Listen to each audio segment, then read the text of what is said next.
Hi guys! KRC here for today's video. Papasili po sa inyo ang sitwasyon dito sa aming lugar.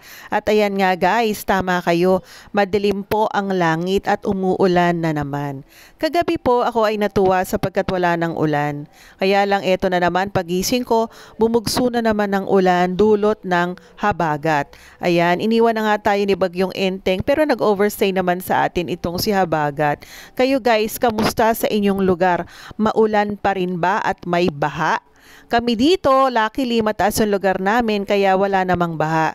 Kaya lang, syempre yung dadaanan namin going out, iyon yung talagang malaki ang tubig. Actually, yung tubig nga doon ay nasa kalahati ng gulong ng mga sidecar at ng mga jeepney. Kaya ingat-ingat tayo. Ayan, 1 week na tayong walang pasok. Ang dami na natin hindi nagawa at hahabulin. Marami na rin tayong mga kababayan ang hindi nakakapaghanap buhay dulot ng bagyo at ng baha na ito. Sana po umalis na ang mga bagyo at wala nang pumasok dito sa ating bansa. Katulad ng napapabalita na meron na naman daw papasok na 2 bagyong magkasunod. Nawa ay hindi ito tumama sa ating bansa. Yun lamang, babush!